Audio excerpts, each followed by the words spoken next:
Hey everyone, welcome back to In the Alley. My name is Cody. Glad you guys are back for another video. Final game on tap for week 9. Let's go take a look at it. Alright, so final game for week 9. We have a Sunday matchup, mid-afternoon fight between the Massachusetts Pirates and the Northern Arizona Wranglers. We have a 5:05 p.m. Central Time kickoff. I know the time has gotten a little screwy. At one point it said 4, and then Massachusetts had to come out and say this is what it is Eastern Time. So I think it's 5:05 according to the Indoor Football League website. So set your clocks, I guess. But yeah, 5:05 p.m. Central Time kickoff, Indoor Football League Network. The 2-4 Massachusetts Pirates on their second leg of their Arizona road trip, taking on the 0-6 Northern Arizona Wranglers.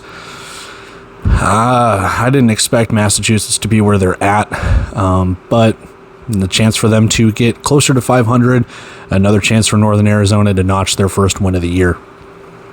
Taking a look at our season leaders for both sides, Kenji Bahar leading in passing, 84 of 145, 824 yards, 10 touchdowns, 6 interceptions. For Northern Arizona, we have a question on who's going to start at quarterback. Now, right now, it's between Caleb Lowe and Ramon Atkins. I don't know.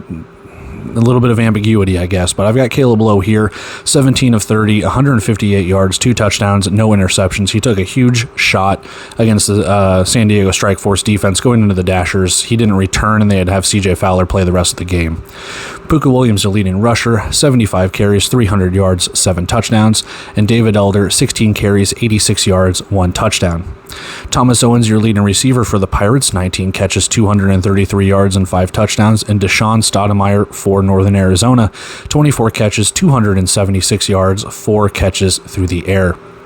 Taking a look at our injury report, Matt Elam and Isaiah Coulter have been added for the Massachusetts Pirates. Everything else kind of stays the same. They do have a guy or two coming off of short-term injured reserve. And then for Northern Arizona, I didn't update this because, well, I'm lazy and it's the weekend. Karan Bolden is actually off of short-term injured reserve, so he's not on there, so just ignore that. But Jadakiss Bonds still on season injured reserve. Taking a look at our game odds over here, it is 77.5 for our over-under. Northern Arizona plus 2.5 at home as an underdog. Minus 142 odds for the favorite for the Pirates and plus 120 for Northern Arizona. We are at the Finlay Toyota Center in Prescott Valley, Arizona. And again, 5:05 p.m. Central Time kickoff. Our head-to-head, 2-1 in favor of Northern Arizona. They met last year, week 10, Northern Arizona winning at Massachusetts 41-40. So that's where we have it. Let's go take a look at our 25-man roster. Bet and prediction. We'll get out of here. All right, let's take a look at the 25-man rosters as they pop up over my face. For the away side first, it is going to be Kenji Bahar and Felix Harper at the quarterback position, Bahar being your starter, Harper your backup. Puka Williams your running back, and he's going to get the brunt of the carries. I don't remember the last time Dominic Roberto suited up. For the wide receivers, RJ Mobley is off of short-term injured reserve to replace Isaiah Coulter, and then Tio Redding, Thomas Owens, and Isaac Zico.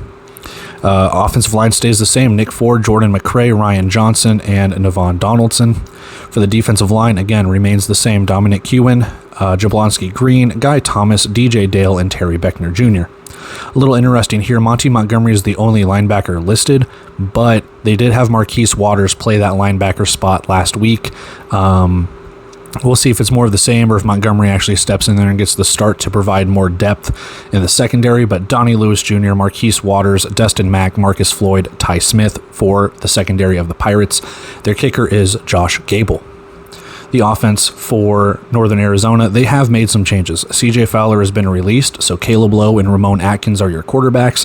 We'll see who gets the start if Caleb Lowe is still dealing with what I am assuming is concussion-like symptoms, or if Ramon Atkins gets in. Nolan Susel, Marvin Kinsey are your running backs, and Susel has been kind of the guy as of late. I don't know what has happened with Marvin Kinsey. At one point, he was their leading rusher and receiver. I'm not sure, so we'll see who gets the start. Susel has been playing well as of late. Your wide receivers, Deshaun Stoudemire, Jamal Couch. There we go. Jamal Couch has refused to report, so again, another one of those things where it's the weekend. I don't feel like updating it, so just ignore Jamal Couch. He's not on the roster. Marlon Cook, Kobe Smith, David Elder, Arlen Bruce, he is off of short-term injury reserve, so Bruce replaces Jamal Couch. Junior Tuatasi, Chris Simon, DJ Stuckey, and Ryan Atkins. New addition, Ryan Atkins, to that offensive line. Tuatasi, I believe, is off of short-term injury reserve as well. For the defense, Chizzy Amunakwe. I always screw that up. Chizzy Amunakwe, Darius Johnson, Devin Thomas, Mason Newton for that defensive line. And then for the linebacker spot, Travaris Farrell and Kalen Hicks. They did have Kalen Hicks play in the secondary. It's kind of a wash when it comes to that. And then in the secondary, Bakembe Carney, Kieran Page, Malik Saunier, Edward McClendon, with a new kicker, Stefan Spino. So there you have it. There's your 25-man roster for Massachusetts, your 25-man roster for Northern Arizona. Let's go take a look at our bet and prediction. We'll get out of here. All right, so bet and prediction for this one, pretty simple, -2.5 for Massachusetts. Prediction for this, 42-35. We don't know who's quarterback in Northern Arizona. I feel like that has been a trend all season. They've rolled CJ Fowler out there time and time again. Now he is gone. Caleb Lowe has looked good-ish in his last couple of games, but will the injury hamper him? Does that mean Ramon Atkins gets the start? Now, that doesn't mean that injuries aren't hampering Massachusetts as well as they are, but Massachusetts doesn't look as lost as Northern Arizona, and which it's a shame, because Massachusetts, with the talent that they have coming back and what they've brought back, you figure they'd be in a better position than what they are now. For Northern Arizona, they do have quite a bit of rookies, not a lot of veteran talent. Like, they do have some veteran talent, but yeah, it just has not been working out for the Wranglers in this one, and this might be Northern Arizona's best chance to get a win. Because Tucson looks a lot better. San Antonio looks a little bit better. I don't know. So this could be maybe the one and only chance Northern Arizona gets to win. That's where we're at with this. Massachusetts, I'm still picking them -2.5, mainly just due to the fact that it's a field goal game. There hasn't really been too many close games for Northern Arizona. There have, but there haven't. And yeah, they're back at home, but the quarterback position still kind of eludes me. I think Massachusetts might be licking their wounds against what happened last week against Tucson, but going back into this, I think staying out there, and I don't know if they did, but if they stayed out there on the West Coast to just stay there another week and not have to fly back to Mass and come back, I think that bodes a little bit better for Massachusetts. I don't know, man. That defense from Northern Arizona, they're all right, but that offense needs to get going. And they will play well for about like a quarter, but then it's like complete shutdown for like the other three. And that's where I'm kind of getting at with this.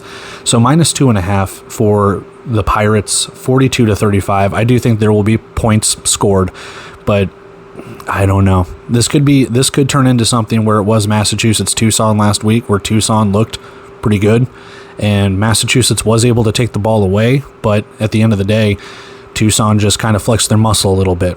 It could be a reversal of roles when it comes to that, where Massachusetts just kind of flexes their muscle a little bit here, even if Northern Arizona gets some takeaways or whatever the case could be. So I do not have any faith in Northern Arizona. Sorry, I hit my desk again. But at the same time, this could be the best chance Northern Arizona gets to not have a winless season. So I don't see it. They might have to find a win at another time. But yeah, -2.5, 42-35, Pirates win it. And that concludes our Week 9. So let's wrap everything up and get out of here.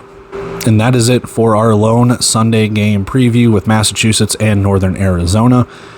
And we just move into the Memorial Day weekend. Is that this weekend, next week? I don't know. Days are all blurring together for me, trying to catch back up with this stuff. But anyway, that is it for me. We will conclude this one. There was a lot of good games yesterday. Some blowouts, some really close games, and even on Friday as well. So action is starting to pick up. There's a lot of parity in this league. So far.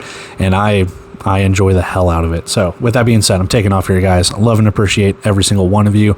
If you like the content, feel free, share, like, comment, subscribe, do whatever you guys want to do. Doesn't matter to me. With that being said, I'm going to take off here, edit the video, get it out for you guys to enjoy, and all of that stuff. So with that being said, I will catch you in the next recaps, previews, and all of that stuff. Till then, see ya.